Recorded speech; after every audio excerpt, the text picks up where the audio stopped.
প্রিয় শিক্ষার্থী যে যেখানে আছো আশা করি সবাই ভালো আছো। আজকে আমরা এইচএসসির ফিন্যান্স ব্যাংকিং ও বিমার প্রথম পত্রের তৃতীয় অধ্যায় অর্থের সময় মূল্য নিয়ে আলোচনা করব। অধ্যায়টি শুধু যে এইচএসসিতে আছে তা নয়, এটা আমরা বিবিএ যারা অ্যাকাউন্টিং ডিপার্টমেন্টে স্টাডি করি তাদেরও প্রিন্সিপালস অফ ফিন্যান্সে তাদের অধ্যায়টি আছে এবং যারা ম্যানেজমেন্ট ডিপার্টমেন্টে আমরা যারা দ্বিতীয় ইয়ারে আছি বা দ্বিতীয় বর্ষে তাদেরও প্রিন্সিপালস অফ ফিন্যান্স অধ্যায়টি আছে। এবং বর্তমান ব্যবসা বাণিজ্যের ক্ষেত্রে টাইম ভ্যালু অফ মানি খুবই গুরুত্বপূর্ণ। এই অধ্যায়ের উপর নির্ভর করে আমরা ফিন্যান্সে আরও দুটি অধ্যায় করে থাকি ইন্টারমিডিয়েটে, একটি হলো ভ্যালুয়েশন আর একটি হলো ক্যাপিটাল বাজেটিং, যেটাকে আমরা মূলধন বাজেটিং বলে থাকি। আমরা প্রথমে মূলধনকে টাইম ভ্যালু অফ মানি কনসেপ্টটা কী এবং কেন এটা করা হয় সেটা নিয়ে আলোচনা করব। টাইম ভ্যালু অফ মানি বা অর্থের সময় মূল্য হলো যে তোমরা এখানে দেখতে পাচ্ছ যে সময়ের সাথে সাথে অর্থের মূল্যের যে পরিবর্তন হয় বা ক্রয় ক্ষমতার যে হ্রাস বৃদ্ধি হয় তাকে অর্থের সময় মূল্য। এই ক্রয় ক্ষমতার হ্রাস বৃদ্ধি বলতে আমরা কী বুঝি? আমরা অর্থাৎ একটা পণ্য একটা নির্দিষ্ট সময় পরে যে বেশি পরিমাণ টাকা দিয়ে ক্রয় করা লাগে সেটাই হলো যে আমাদের ক্রয় ক্ষমতা। যেমন আমি যদি বলি 2010 সালে আমি যদি ধরি 1 কেজি চাল যদি আমি 20 টাকা দিয়ে ক্রয় করে থাকি, তাহলে 2020 সালে সেম 1 কেজি চাল আমাকে কিনতে হচ্ছে 50 টাকা। তাহলে চালের যে কোয়ান্টিটিটা সেটা কিন্তু যে পরিমাণটা 1 কেজি সেটা কিন্তু পরিবর্তিত হয়নি। তাহলে পরিবর্তিত হয়ে গেছে কি আমার অর্থ, টাকা। অর্থাৎ এই 1 কেজি চালেই কিন্তু আমি এখন কিনছি, কিন্তু আমাকে বেশি পরিমাণ অর্থ খরচ করতে হচ্ছে, যেটাকেই বলা হয় যে অর্থের ক্রয় ক্ষমতা। অর্থাৎ আমি যত কম অর্থ দিয়ে পণ্য কিনতে পারবো ওইটাকে আমার ক্রয় ক্ষমতা বলা হয়। তার মানে আমি যদি এখন ওই 1 কেজি চাল কেনার জন্য, যেমন একজন ব্যক্তি যদি এখন সে 300 টাকা প্রতিদিন কাজ করে পায়, কিন্তু সে যদি টাকাটা 1 কেজি চাল কেনার জন্য 50 টাকায় খরচ করে ফেলে, তাহলে তার কাছে থাকলো 250 টাকা বাকি। অর্থাৎ অল্প টাকার মধ্যে অনেক বেশি পণ্য ক্রয় করার সক্ষমতাই হলো ক্রয় ক্ষমতা। তাহলে এই যে অর্থের সময় মূল্য যে বলা হয়েছে সেটা হলো যে সময়ের সাথে সাথে যে অর্থের যে মূল্যটা ওই মূল্যটা পরিবর্তন হয়ে গেছে। অর্থাৎ 20 টাকার জায়গায় এখন আমাকে 50 টাকা খরচ করতে হচ্ছে। তাহলে অর্থের যে ক্রয় ক্ষমতা, এই ক্রয় ক্ষমতার হ্রাস বৃদ্ধি বলা হয় এটাকে আমরা normally time value of money বা অর্থের সময় মূল্য বলে থাকি। যেমন আমরা বলতে পারি যে এখন যেটা হচ্ছে যে যেমন আমরা যদি বলি যে ঢাকা থেকে চিটাগংয়ে এক সময় বাস ভাড়া ছিল 200 টাকা, আজ থেকে 20 বছর আগে। সেটা এখন বর্তমানে সেটা 700, 800 বা 600 টাকা। তাহলে যে কিলোমিটার, সেই কিলোমিটার যেটা আছে যে 250 কিলোমিটার, সে 250 কিলোমিটার কিন্তু পরিবর্তিত হয়নি, কিন্তু অর্থটা পরিবর্তন হয়ে গেছে। এটাকে আমরা টাইম ভ্যালু অফ মানি বলে থাকি বা আমরা অর্থের ক্রয় ক্ষমতা বলে থাকি। আমরা টাইম ভ্যালু অফ মানি যখন করব আমাদেরকে একটা টাইমলাইন রেখা, এটাকে টাইমলাইন রেখা বলা হয়। এই টাইমলাইন রেখাটা আমাদেরকে একটু খেয়াল রাখতে হবে। এই টাইমলাইন রেখাটার এক পাশে এটা 0 আর এক পাশে 1। ধরে নিলাম যে আমি এক বছরের একটা হিসাব দেখব কি হয়। আমি যদি বলি যে এটা আমি জানুয়ারি মাস এটাকে আমি চিন্তা করব আর এটাকে আমি ডিসেম্বর চিন্তা করব, তাহলে আমি 1 বছরের হিসাব করব। আমি যদি মনে করি যে এই 1 বছরের মধ্যে যে এই মুহূর্তটা, সাপোজ এই 0 এটা হলো এই মুহূর্ত, আমি এখানে আসি, আর এটা হলো 1 বছর পরের ডিসেম্বর হতে পারে বা অন্য যাই হোক সেটা সমস্যা নেই। তবে আমি ধরে নিব যে আমি এই মুহূর্তে আসি এবং আমি ভবিষ্যৎ এবং বর্তমানকে নিয়েই হলো যে ফিন্যান্সের যে কার্যক্রম সেটা। টাইম ভ্যালু অফ মানির ক্ষেত্রে আমরা ক্যাপিটাল বাজেটিং বা অন্যান্য ক্ষেত্রে আমরা সবসময় চিন্তা করব বর্তমান এবং ভবিষ্যতের যেই হিসাব সেটা আমরা করব, আমরা অতীতের আমরা কোনো কিছু এখানে করব না। তো এই জন্য আমরা এখানে 0 আর এখানে 1 বছর, অর্থাৎ আমি যদি টাইম ভ্যালু অফ মানিতে আমি জিনিসটা কিভাবে সাজাবো, আমি দুইভাবে চিন্তা করতে পারি। টাইম ভ্যালু অফ মানিটা নর্মালি দুটা জিনিস, একটা হলো প্রেজেন্ট ভ্যালু, একটা হলো ফিউচার ভ্যালু। তাহলে প্রেজেন্ট ভ্যালু কোনটা, যেমন আমি যদি এখানে 100 টাকা যদি আমি বিনিয়োগ করি, 100 টাকা বিনিয়োগ করি, তাহলে আমি ভবিষ্যতে এই টাকাটা কত পাবো সেটা হলো ফিউচার ভ্যালু। আবার আমি ফিউচারে যেই পরিমাণ টাকা পাবো এইটার আজকের মূল্য হলো প্রেজেন্ট ভ্যালু, অর্থাৎ আমি ভবিষ্যতে সুদ এবং আসল আর যেই টাকাটা পাবো ওই টাকাটার আজকের মূল্য হলো যে প্রেজেন্ট ভ্যালু। তাহলে আমরা যেহেতু টাইম ভ্যালু অফ মানিটা ক্লিয়ার হলাম, তাহলে আমরা এখন দেখব প্রেজেন্ট ভ্যালু এবং ফিউচার ভ্যালু জিনিসটা কি সেটা আবার একটু বলছি। যেহেতু প্রেজেন্ট ভ্যালু হলো যে প্রেজেন্ট ভ্যালু, আরেকটা হলো ফিউচার ভ্যালু বা বর্তমান মূল্য,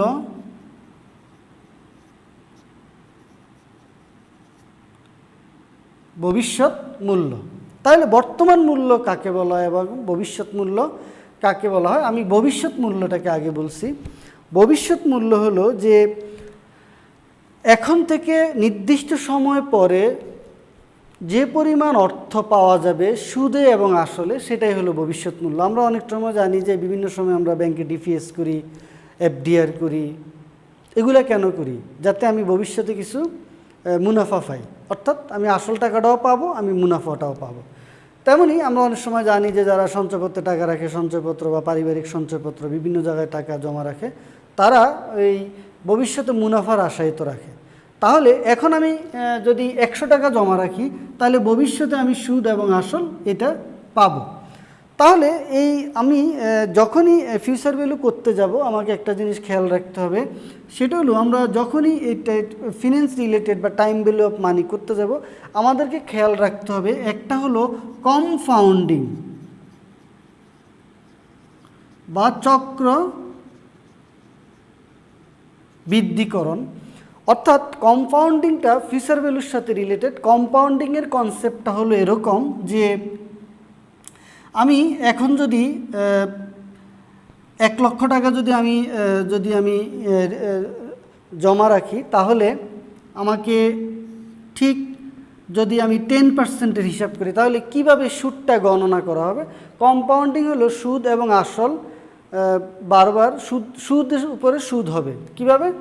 তো এটা যদি মেয়াদ হয় ধরে নিলাম এটা 5 ইয়ার্স, তাহলে কি হবে, তাহলে আমি এই 1 লক্ষ টাকার 10% হলো 10,000, পরবর্তী বছরে আবার 1 লক্ষ প্লাস 10,000 গুণন 10%, তাহলে আমি পেলাম 1,10,000 টাকার উপরে 10%। এরপরে তৃতীয় বছর আবার পাবো 1,10,000 প্লাস 11,000 গুণন 10%, তাহলে সেটা হবে 12,100, অর্থাৎ এভাবেই বাড়তে থাকবে, যেটাকে কম্পাউন্ডিং বলা হয়। এই জন্য ফিউচার ভ্যালুতে যেটা বলা হয়েছে সেখানে বলা হয়েছে যে ভবিষ্যতে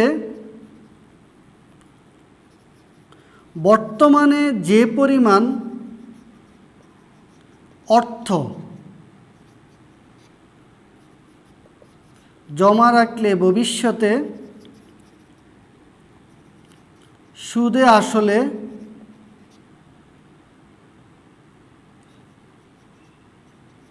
পাওয়া যায় তাকে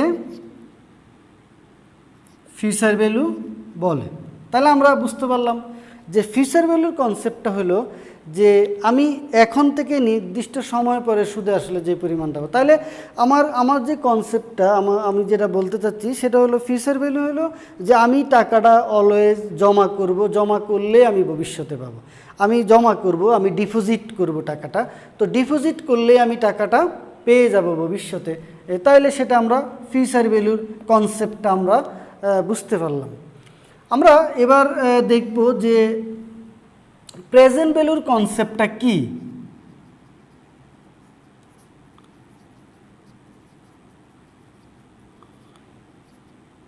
প্রেজেন্ট ভ্যালুর যে কনসেপ্ট যেটা বলা আছে সেটা হলো যে প্রেজেন্ট ভ্যালু হলো যে বাট্টাকরণ, এটার সাথে সম্পর্ক হলো ডিসকাউন্টিং বা বাট্টাকরণ। আমরা যখন টাইম ভ্যালু করব তখন আমরা দুটো জিনিসই পাবো, এই টাইমলাইন রেখার একটা উপরে আছে একটা নিচে আছে। অর্থাৎ আমরা তাহলে যেহেতু চক্রবৃদ্ধিকরণ বা যেটাকে আমরা বলি কম্পাউন্ডিং বা চক্রবৃদ্ধিকরণ সেটা আমরা পেয়ে গেলাম। কিভাবে? আমি যদি 100 টাকা 1 লক্ষ টাকায় ধরে নিলাম রাখি, 10% যদি ইন্টারেস্টে আমি টাকাটা জমা রাখি তাহলে ঠিক সুদ এবং আসল, তাহলে আসল প্লাস সুদ, তাহলে আসল হলো আমার 1 লক্ষ টাকা প্লাস সুদ হলো আমার 10%-এ 10,000, তাহলে আমি 1 বছর পরে 1,10,000 টাকা পাবো। সেটাকে আমরা বলি যে চক্রবৃদ্ধিকরণ এবং ভবিষ্যৎ মূল্য। অর্থাৎ ভবিষ্যৎ মূল্য হলো নির্দিষ্ট পরিমাণ টাকা জমা করার পরে খেয়াল রাখতে হবে জমা করা বা ডিপোজিট করব ভবিষ্যতে আমি মুনাফার আশায় বা লাভের আশায়, সেটা ভবিষ্যতে আমি সুদ এবং আসলে যে পরিমাণ অর্থ পাবো সেটাকে ভবিষ্যৎ মূল্য বলা হয়। তাহলে বর্তমান মূল্যটা কি? তাহলে বর্তমান মূল্য হলো যে আমি বর্তমান মূল্য মানে আমার কাছে এখন যে পরিমাণ টাকা আছে সেটার কথা বলা হয়নি। আমার কাছে এখন যদি 10,000 টাকা থাকে সেটাকে বর্তমান মূল্য বলা হয়নি। বর্তমান মূল্য বলা হয়েছে যে এখন থেকে নির্দিষ্ট সময় পরে যে পরিমাণ অর্থ পাওয়া যাবে ওই অর্থের আজকের মূল্য কত। তাইলে এটাকে আমরা বলি বাট্টাকরণ, যেটাকে আমরা ডিসকাউন্টিং বলে থাকি বা বাট্টাকরণ। এটা কেন করা হয়, কি কারণে করা হয়? তার মানে হলো যে আমি এখন যদি 1 লক্ষ টাকা যদি আমি বিনিয়োগ করি, 1 লক্ষ টাকা বিনিয়োগ করলে আমি ঠিক 1 বছর পরে আমি 1,10,000 টাকা পাবো। ওই 1,10,000 টাকা 1 লক্ষ টাকার 1 বছর পরের মূল্য হলো 1,10,000, কিন্তু ওই 1,10,000 টাকার আজকের মূল্য কত আমাকে সেটাই বের করতে হবে এবং সেটাই হলো প্রেজেন্ট। তাহলে আমি বলতে পারি যে এই আমার কাছে যে 1 লক্ষ টাকা এখন আছে ওই 1 লক্ষ টাকাই তো প্রেজেন্ট ভ্যালু না, এটা বলা যাবে না প্রেজেন্ট ভ্যালু। তাহলে আমার কনসেপ্টটা আসবে না। আমার যেটা কনসেপ্ট হলো তাহলে আমাকে এখানে কি করতে হবে, কাজ কি? তাহলে এখানে এই বাট্টাকরণের জন্য একটা রেট দেওয়া থাকবে, সেই রেটটার উপর নির্ভর করে আমাকে এগোতে হবে। সেই রেটটা যদি সাপোজ আমি ধরে নিলাম যদি 10% হয় তাহলে কি হবে? অর্থাৎ আমি সুদ পাচ্ছি 10%, আবার আমি সেটাকে বাট্টাকরণ করছি 10%, তাহলে এই 10% আমি কোথায় পাবো? এটাকে বলা হয় প্রত্যাশিত হার, বা যেটাকে আমরা বলি সুযোগ ব্যয়, বিভিন্ন রেট অফ রিটার্ন যেটাকে আমরা বলে থাকি। অর্থাৎ প্রতিষ্ঠান এই রেটটা সবসময়, এটাকে বাজার রেট বলা হয়।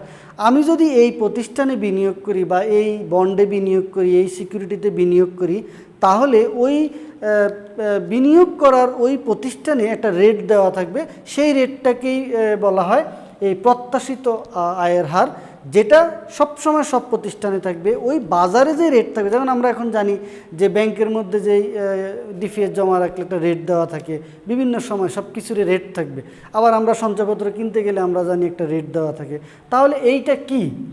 এটা হলো অনেক সময় প্রতিষ্ঠান, এটা হলো বাজার রেট, আর এটা আমি কি পরিমাণ আমি পাচ্ছি ওই প্রতিষ্ঠান অনেক সময় যে যখন নাকি যে বাজার রেট দেওয়া থাকে তার থেকে কিছু বেশি কম দিতে পারে, ওইটাই হলো এই কম্পাউন্ডিং বা বাট্টাকরণ।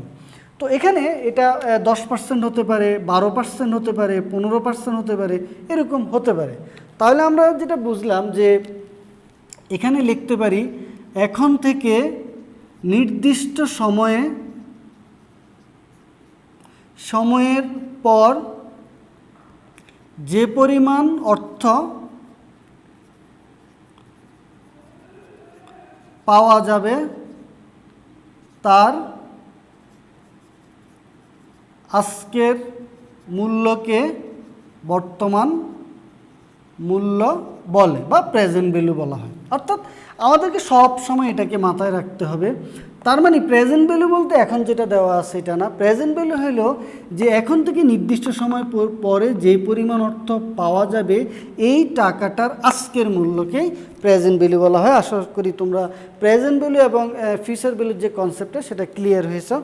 এবার আমরা আলোচনা করব যে প্রেজেন্ট ভ্যালু নিয়ে আলোচনা করব। আজকে আমি এই সেশনে প্রেজেন্ট ভ্যালু এবং প্রেজেন্ট ভ্যালু অ্যানুইটি সম্পর্কে শুধু আলোচনা করব।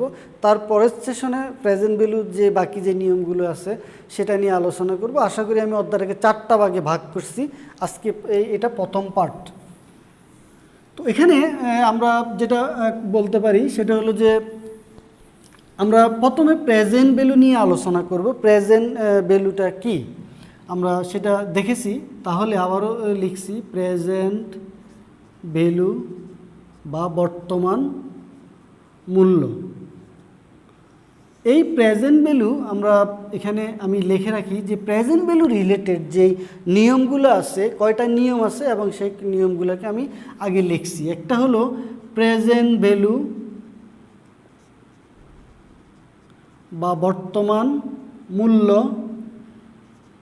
প্রেজেন্ট ভ্যালু অ্যানুইটি বা ভিত্তির বর্তমান মূল্য, এরপরে present value uneven cash flow বা অসমান ভিত্তির বর্তমান মূল্য, এরপরে লিখব প্রেজেন্ট ভ্যালু অফ পারপিচুইটি, যেটাকে আমরা চিরস্থায়ী বৃত্তি বলে থাকি। এরপরে আমরা করব প্রেজেন্ট ভ্যালু ডেফার্ড অ্যানুইটি বা বিলম্বিত বৃত্তির বর্তমান মূল্য। এরপরে আমরা করব present value interest factor annuity. এই 6টা নিয়ম এই অধ্যায়ের মধ্যে আছে। তো বিশেষ করে এই 3টা নিয়ম বিশেষ করে ইন্টারমিডিয়েটে হয়। আমি আজকে এই দুটো নিয়ম এই সেশনে আলোচনা করব, বাকি সেশনে আমি এই নিয়মগুলো নিয়ে আলোচনা করব। তাহলে আমরা প্রেজেন্ট ভ্যালুতে আমরা যেটা শিখেছি সেটা হলো যে এখন থেকে নির্দিষ্ট সময় পরে, তার মানে আমরা এখানে লিখতে পারি যে এখন থেকে এটা 0, এটা হলো 1 হতে পারে, 5 হতে পারে, 4 হতে পারে, যাই হোক এটা হলো আমরা জানি প্রেজেন্ট ভ্যালু, এটা হলো আমরা ফিউচার ভ্যালু। সবসময় আমরা যখন টাইম ভ্যালু অফ মানির অঙ্ক করবো আমরা সবসময় খেয়াল রাখবো যে ফিউচার ভ্যালু এবং প্রেজেন্ট ভ্যালুর কনসেপ্টটা কি, এটা মাথায় রাখবো যে আমি কোথায় আছি, আমি কি প্রেজেন্টে আছি না আমি ফিউচারে আছি। অর্থাৎ যদি বলা থাকে যে এখন থেকে নির্দিষ্ট সময় পরে এত টাকা পাওয়া যাবে, আজকের মূল্য কত বা এরকম, তো প্রেজেন্ট ভ্যালুর অঙ্কটা 2 ভাবে দেওয়া থাকে। আমি এখন প্রেজেন্ট ভ্যালুটাকে আমি 2 ভাগে ভাগ করব। প্রথম ভাগ হলো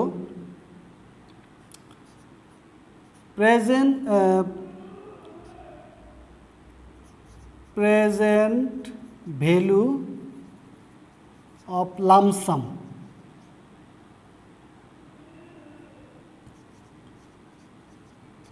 বা এককালীন বর্তমান মূল্য। অর্থাৎ এটা কি? এটা হলো যে এককালীন বর্তমান মূল্য হলো যে আমি এখন থেকে 1 বছর পরে বা ভবিষ্যতে, যেমন ধরে নিলাম এখানে নাই, এখানে আমি এখন থেকে 1 ইয়ার পরে, এটা ফিউচার ভ্যালু, যদি আমি 1000 টাকা পাই, এই টাকাটার আজকের মূল্য কত, সেটাই তো না? তাহলে লামসাম বলতে আমরা এখানে কি বোঝানো হয়েছে? একটা হলো লামসাম মানে এককালীন বলতে এখানে কি বোঝানো হয়েছে সেটাই আমরা এখন দেখব। এককালীন বলতে বোঝানো হয়েছে যে আমি টাকাটা একবারেই পাবো এবং সুদটাও আমি একবারেই বছরে পাবো, সেটাই লামসাম। অর্থাৎ টাকাটা আমি একবারেই পাবো। কিভাবে? এই 1000 টাকা 1 বছর পরের যে 1000 টাকা, এটা আমি একবারেই গ্রহণ করব, এটাই হলো লামসাম। তো এই ব্যাপারে আমরা একটা অঙ্ক করব এখন, তাহলে আমরা আশা করি বুঝে যাব। আমাদের এখানে দেওয়া আছে যে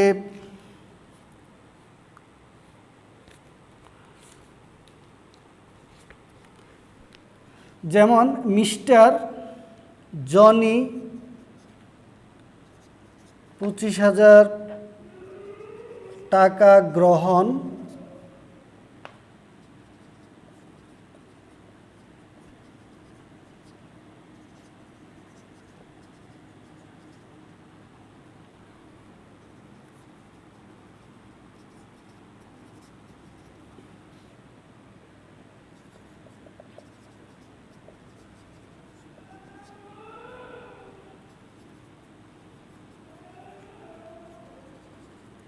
বর্তমান মূল্য কত। যেমন এখানে যেটা বলা আছে, মিস্টার জনি 25,000 টাকা গ্রহণ করবে এখন থেকে 5 বছর পর। যদি বার্তার হার 10% হয় তাহলে সে এটার বর্তমান মূল্য বা প্রেজেন্ট ভ্যালু কত। তো এখানে আমি একটু বলে রাখি যে আমরা যখন অঙ্কটা করব আমাদেরকে একটু খেয়াল রাখতে হবে, এই যে টাইমলাইন রেখাটা, এই টাইমলাইন রেখাটার মধ্যে এটা হলো 5, যেহেতু 5 ইয়ার্সের কথা বলা আছে, অর্থাৎ মিস্টার জনি এখানেই আছে, বর্তমানে আছে। সে এখন থেকে 5 বছর পরে সে 25,000 টাকা পাবে। তাহলে আমরা যেটা সব সময় আমরা খেয়াল রাখতে হবে সেটা হলো যে এই টাইমলাইন রেখাটার এই একটা অংশ, এই একটা অংশ, এটা হলো প্রেজেন্ট ভ্যালু। এখানে কিন্তু প্রেজেন্ট ভ্যালুর কথা বলা নেই।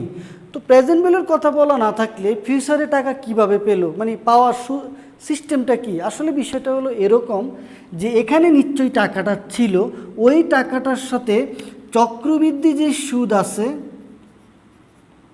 চক্রবৃদ্ধি যে হার, ওই হারটা যোগ হয়ে 25,000 টাকা হয়েছে। ওই টাকাটার আজকের মূল্য কত, এই বাট্টাকরণ রেটটা 10% এখানে দেওয়া আছে। তাহলে আমরা যেটা বলতে পারি যে প্রেজেন্ট ভ্যালুর ক্ষেত্রে এখন থেকে নির্দিষ্ট সময় পরে টাকাটা দেওয়া থাকবে, ওই টাকাটার আজকের মূল্য কত সেটাই আমরা হলো প্রেজেন্ট ভ্যালু। তাহলে আমরা প্রেজেন্ট ভ্যালু যখন করব তখন ফিউচার ভ্যালু, ঠিক আছে। আমার এখন থেকে এখানে আমরা যখন অঙ্কগুলা করব এভাবে আমরা সাজিয়ে নিব। ফিউচার ভ্যালু হলো 25,000 টাকা, তারপরে এন হলো 5, তারপরে আই যেটাকে আমরা ডিসকাউন্ট বলি সেটা হলো 10%। তাহলে 25,000 1 + 105। আমরা দেখব এখন এটা কত টাকা।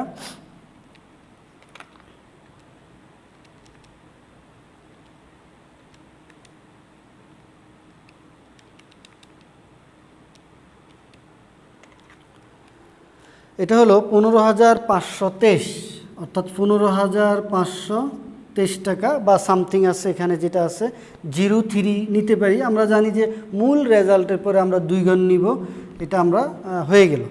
তো এটাকে আমরা ফ্রাই লিখে দিব। ফ্রাই এটা এক্স্যাক্টলি 100% একুরেট, 99.9% ধরে নিব।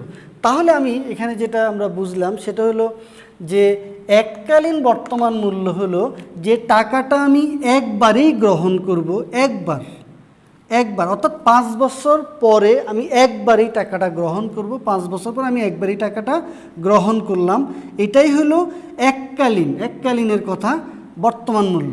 কেমন? তাহলে আমরা এককালীন বর্তমান মূল্য বলতে একবারেই টাকাটা গ্রহণ করব। তাহলে এখন আমরা এই অঙ্কটাকে আরেকটুভাবে লেখা যায়। অনেক সময় আমরা প্রশ্নটা আরেকটু ঘুরিয়ে দেওয়া থাকে, সেটা আমরা একটু আলোচনা করব। অনেক সময় বলা থাকে বর্তমান মূল্য কত অথবা আজকের মূল্য অথবা আজকে কত টাকা জমা করতে হবে।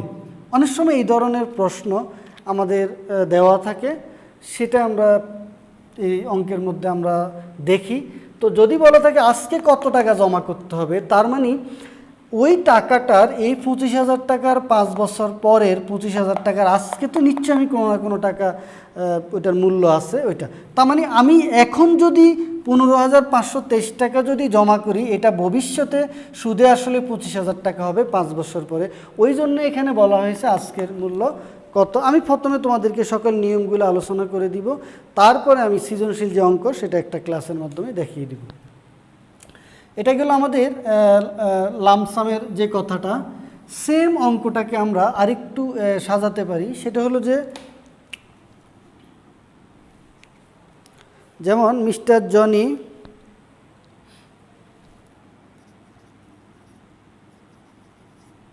টাকা গ্রহণ করবে এখন থেকে 5 বছর পরে, যদি বাট্টার হার হয় তাহলে আজকের মূল্য কত, কেমন, বর্তমান মূল্য কত, কত যদি সুদ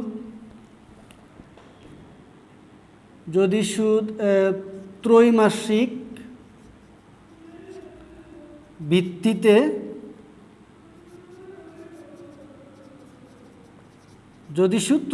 ভিত্তিতে হয়। আমাদেরকে একটা জিনিস একটু জেনে রাখা ভালো যে এই ত্রৈমাসিক মাসিক বিষয়গুলো কি। এটা হলো আমরা জানি যখন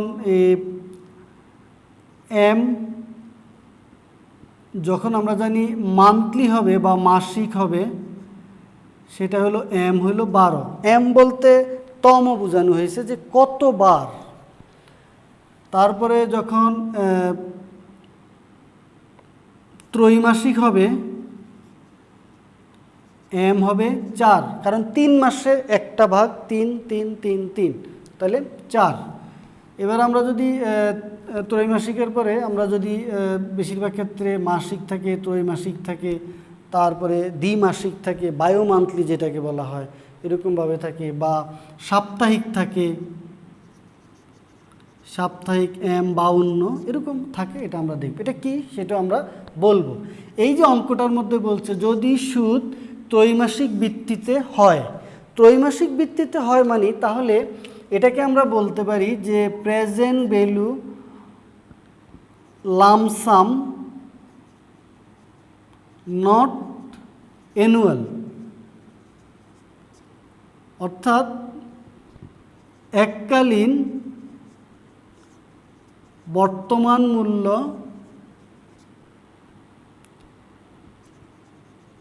বার্ষিক নয়। তার মানে নট অ্যানুয়াল মানে যেটা বার্ষিক নয়, অর্থাৎ হাফ ইয়ারলি, কোয়ার্টারলি, মান্থলি, হ্যাঁ, যেটা আমরা বলি। যেমন আরেকটা আছে হাফ ইয়ারলি। হাফ ইয়ারলি মানে যেটাকে বলা হয় 6 মাস অন্তর অন্তর, বা সেমি অ্যানুয়ালি যেটাকে আমরা বলি। এটা দিয়ে যেটা বলা হয়েছে সেটা হলো যে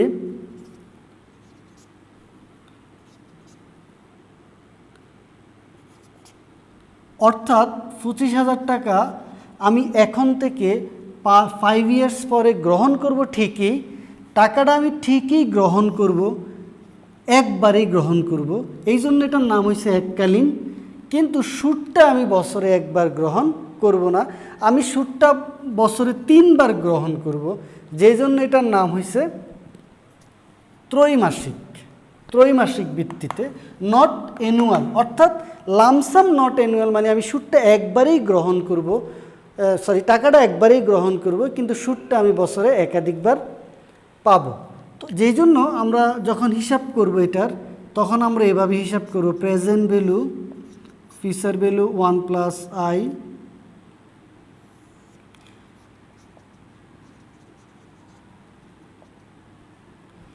হলো এখানে 10%, আর N 5। যেহেতু আমাদের এখানে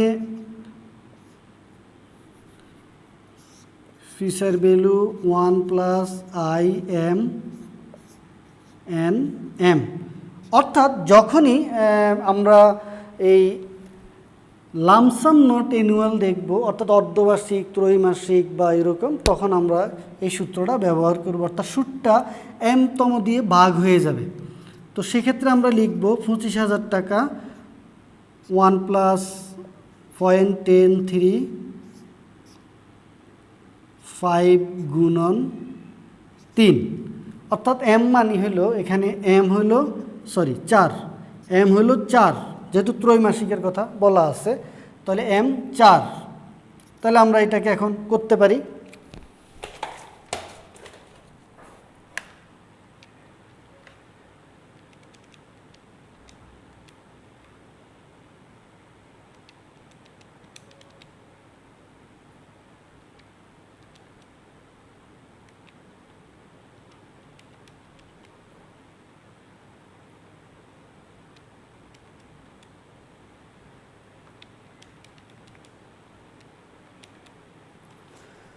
তাহলে আমাদের এখানে হলো 25,256 সরি 15,256.77 প্রায়।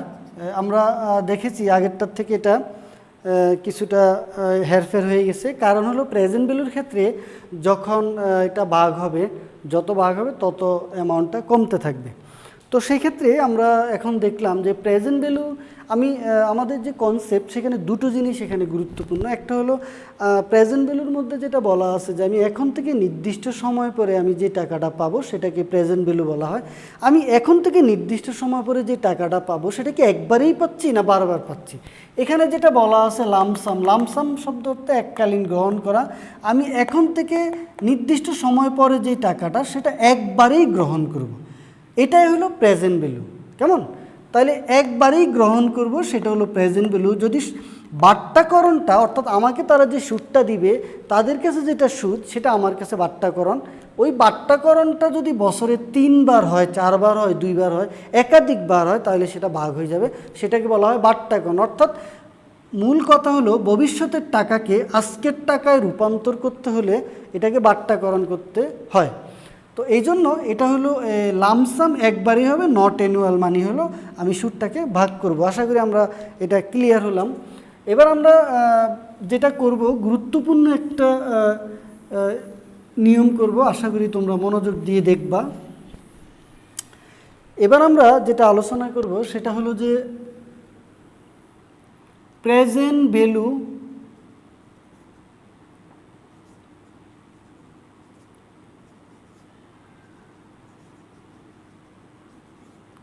অ্যানুইটি বা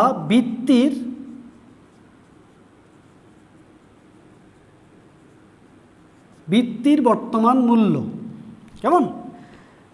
বৃত্তির বর্তমান মূল্য জানার আগে আমি অ্যানুইটি সম্পর্কে একটু আইডিয়া দিব তোমাদের। অ্যানুইটি জিনিসটা কি সেটা আমরা একটু আলোচনা করে নেই। বৃত্তির কনসেপ্টটা বা অ্যানুইটির কনসেপ্টটা হলো যখন নির্দিষ্ট সময়ে, যেটা বলা আছে যে আমি লিখলাম না, বইয়ের মধ্যে সংজ্ঞা আছে, সেটা হলো একটা নির্দিষ্ট সময়ে সমপরিমাণ অর্থের আগমন এবং নির্গমন অথবা সমপরিমাণ অর্থের ক্যাশ ইনফ্লো অথবা আউটফ্লো হওয়াকেই বৃত্তি বলা হয়। অর্থাৎ যেটা মূল কথা সেটা হলো যে বৃত্তিটা হলো বছরে একাধিকবার পাওয়া। যেমন আমরা চিত্রের মাধ্যমে দেখতে পারি, সেটা হলো যে এটা হলো 0, এটা হলো ফিউচার ভ্যালু, এটা হলো প্রেজেন্ট ভ্যালু, এটা হলো ধরে নিলাম 5। কিছুক্ষণ আগে আমরা যে অঙ্কটা করলাম সেখানে যেটা বলা আছে সেটা হলো অ্যানুইটি বলতে বলা হয়েছে, কিছুক্ষণ আগে আমি যে অঙ্কটা করেছি সেখানে বলা আছে 25,000 টাকা এখন থেকে 5 বছর পরে পাওয়া যাবে। তাহলে বৃত্তির ক্ষেত্রে এই টাকাটা কি? বৃত্তি যখন হবে, বৃত্তির কথা হলো এখন থেকে নির্দিষ্ট সময় ধরে সমপরিমাণ অর্থের আগমন অথবা নির্গমন। আগমনের বিষয়টা যখন বলা থাকবে, অর্থাৎ এখন থেকে এটা হলো 4, এটা হলো 3, এটা হলো 2, এটা হলো 1, অর্থাৎ আমি এখানেও 25,000 টাকা, এখানেও 25,000 টাকা, সমানভাবে টাকাটা আমি গ্রহণ করতে থাকব। তাহলে অ্যানুইটির যে বিষয়টা সেটা হলো এখন থেকে নির্দিষ্ট সময় ধরে সমপরিমাণ অর্থের আগমন এবং নির্গমন, সেটাকেই অ্যানুইটি বলা হয়। তাহলে আমি কি শুধু গ্রহণ করব, আমি প্রদান করব না? হ্যাঁ, ফিউচার ভ্যালুর ক্ষেত্রেও সেটা আমরা অ্যানুইটি দেখিয়ে দিব যখন আমি করব। তাহলে আমরা যেটা বলতে পারি যে অ্যানুইটির দুটো বৈশিষ্ট্য আছে। একটা হলো যে একটা সময় নির্দিষ্ট থাকবে, 2 নম্বরে টাকা সমান থাকবে। অনেক সময় নির্দিষ্ট করা থাকে না, অঙ্কের মধ্যে যদি এটা নাও থাকে কিন্তু এটা থাকলেই সেটা অ্যানুইটি। যেমন বিভিন্ন ইয়ারে আমরা অ্যাকাউন্টিং এবং ফিন্যান্সের মধ্যে দেখেছি যে কোনো জায়গায় যদি অর্থটা সমান হয় সেটাই বৃত্তি। যেমন আমরা অনেক সময় দেখি স্কুলের বা কলেজের ছাত্রছাত্রীরা বৃত্তি পাচ্ছে, তাদেরকে কিন্তু সময়টা বলে দিচ্ছে না যে কত সময় ধরে তাদেরকে বৃত্তিটা দিবে, কিন্তু তাদের টাকাটা তাদেরকে সমান দিচ্ছে, সেই জন্য এটা বৃত্তি হয়ে যাচ্ছে। তো আমরা আশা করি অ্যানুইটির কনসেপ্টটা আমরা বুঝেছি। এবার আমরা প্রেজেন্ট ভ্যালু অফ অ্যানুইটিতে আমরা যাব, সেই কনসেপ্টটা আমরা বুঝব। আমরা প্রেজেন্ট ভ্যালু অ্যানুইটির ক্ষেত্রে যখন আমরা প্রেজেন্ট ভ্যালু করলাম তখন আমরা যেটা দেখেছি যে নর্মাল প্রেজেন্ট ভ্যালুর ক্ষেত্রে নির্দিষ্ট সময় পরে আমি টাকাটা পাবো। আর অ্যানুইটি হলো এখন থেকে নির্দিষ্ট সময় ধরে সমপরিমাণ অর্থ আমি গ্রহণ করব, এটাকেই বলা হয় প্রেজেন্ট ভ্যালু অফ অ্যানুইটি। কেমন? Present value of annuity. তবে বৃত্তিটা আবার আমরা যখন করব, সেই বৃত্তিটা বা অ্যানুইটিটা আবার দু ধরনের অ্যানুইটি আছে।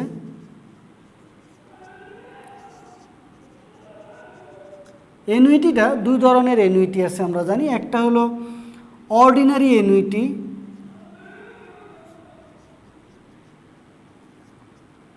যেটাকে আমরা সাধারণ বৃত্তি বলি। আরেকটা হলো যে অ্যানুইটি ডিউ বা অগ্রিম বৃত্তি আমরা বলে থাকি। তো অগ্রিম বৃত্তি এবং সাধারণ বৃত্তিটা আমরা এখানে অঙ্কের মাধ্যমে শিখব। অর্থাৎ এটাকে আমি একটা বছরের আমি যদি প্রতি বছরের শেষে টাকাটা গ্রহণ করি তাহলে হবে সাধারণ বৃত্তি, আর যদি বছরের শুরুতে গ্রহণ করি তাহলে সেটা হবে অগ্রিম বৃত্তি, এবং সেটাতে একটা কিস্তি বেশি হবে। সেগুলো আমি চিত্রের মাধ্যমে দেখিয়ে দিব। তাহলে আমরা আরেকটা জিনিস আমাদেরকে খেয়াল রাখতে হবে, আমরা কিভাবে বুঝবো যে এটা প্রেজেন্ট ভ্যালু অ্যানুইটির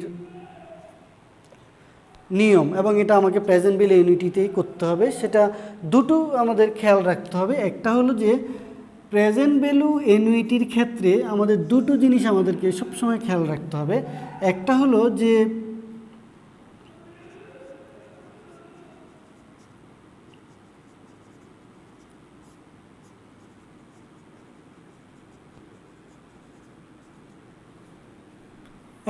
কিস্তি গ্রহণ করব অথবা পেনশন গ্রহণ করব। তার মানে হলো অ্যানুইটির কনসেপ্ট হলো নির্দিষ্ট সময় ধরে সমানভাবে টাকা গ্রহণ করা।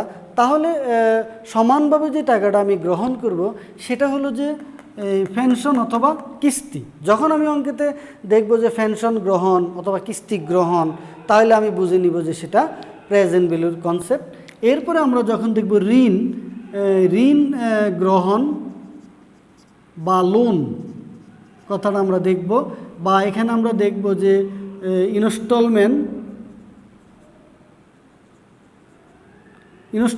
যদি আমরা কোনো রিসিভ করি তাহলে সেটা হবে। অর্থাৎ যেখানে আমরা ঋণ দেখব সেটা আমরা প্রেজেন্ট ভ্যালু ধরবো। আরেকটা হলো যে যখন আমরা কিস্তি বা পেনশন গ্রহণ করব তখন সেটা আমরা প্রেজেন্ট ভ্যালু কনসেপ্টে ধরবো। তো আমরা এই দুটো নিয়মের আমরা দুটো অঙ্ক করব এখন, তারপরে আমরা সামনের দিকে যাব। তো এখানে একটা অঙ্ক দেওয়া আছে, প্রথমে আমি অঙ্কটা লিখি, তারপরে আমি নিয়মটা লিখব।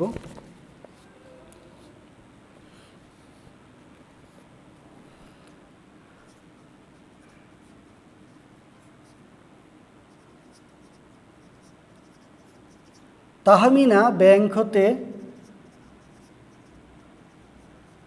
5 বছর যাবৎ প্রতি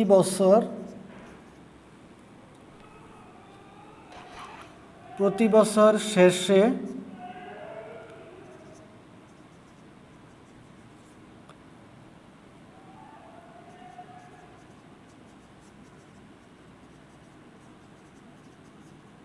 গ্রহণ করতে চান। ব্যাংক যদি বার্ষিক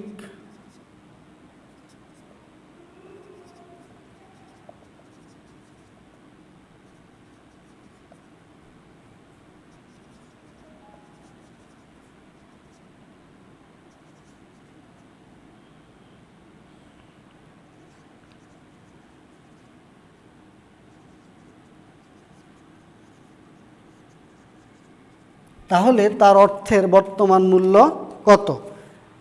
আশা করি তোমরা অঙ্কটা তুলে নিচ্ছ।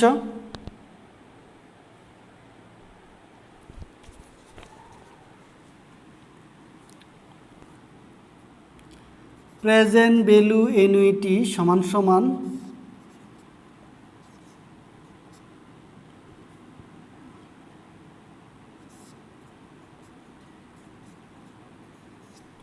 আমি কিভাবে বুঝবো যে এটা আমাদের কিভাবে বুঝবো যে এটা সাধারণ ভিত্তি না অগ্রিম ভিত্তি? আমার এখানে এই যে প্রথমে আমাকে যেটা খেয়াল করতে হবে যে আমরা চিন্তা করব যে এখানে প্রতি বছর শেষে বলা আছে, অর্থাৎ প্রতি বছর সমানভাবে কথাটা উল্লেখ আছে, প্রতি বছর শেষে, প্রতি বছর, তার মানে এটা অ্যানুইটি, অর্থাৎ বছরে একবার না, প্রতি বছর বলা আছে অ্যানুইটি। এবং আমি কখন বছরের শেষে বলা আছে, যে জন্য সেটা অ্যানুইটি, অর্ডিনারি অ্যানুইটি হবে, যে জন্য আমরা এভাবে সাজিয়ে নিব। প্রথমে আমরা জানি যে অঙ্ক বসানোর জায়গা এখানে দুটো জায়গা আছে, তো আমরা খেয়াল করব যে এই দুটো অ্যামাউন্টে এই দুটোই দেওয়া থাকবে, যে কোনো একটা দেওয়া থাকবে। যেহেতু আমার এখানে এটা দেওয়া নেই, প্রেজেন্ট ভ্যালু অ্যানুইটি দেওয়া নেই, আমার এখানে এ দেওয়া আছে 500 টাকা, এরপরে আই দেওয়া আছে 8% ডিসকাউন্ট, এরপরে এন দেওয়া আছে 5, তাহলে আমি অঙ্কটা করে ফেলতে পারি। তাহলে এখানে 500.08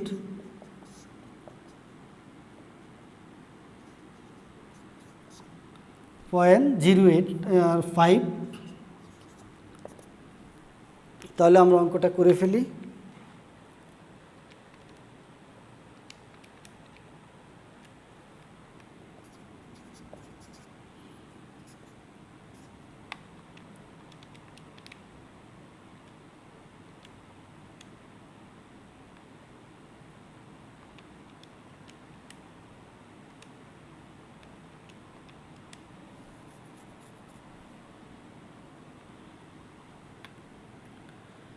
.3194, বা আমরা এটাকে আরও সহজ করে লিখতে পারি 1 - 1:08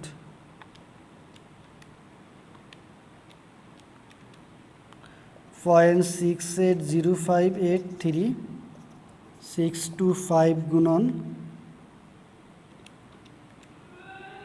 .319416 গুণন 6250, তাহলে 1996.35। তাহলে আমি এখন থেকে নির্দিষ্ট সময়ে যেই টাকাটা গ্রহণ করব আগামী 5 বছর, আমি যদি ধরে নিতে পারি প্রেজেন্ট ভ্যালু টাইম লাইনের মাধ্যমে আমি সেটা কিভাবে বুঝব? অর্থাৎ আমি যে প্রত্যেক বছর আগামী 5 বছর আমি যে 500 টাকা করে গ্রহণ করব, এই টোটাল টাকাটার প্রেজেন্ট ভ্যালু হলো 1996। তাহলে আমি চিন্তা করলে 1 2 3 4 বছর, অর্থাৎ 2500 টাকা পেয়ে যাচ্ছি 5 বছরে। কেমন? কিন্তু এই 2500 টাকার আজকের মূল্য 1000 এত টাকা। তাহলে আমরা আশা করি বুঝলাম। আমরা পরের ভিডিওতে বাকি অঙ্কগুলা করে নিব।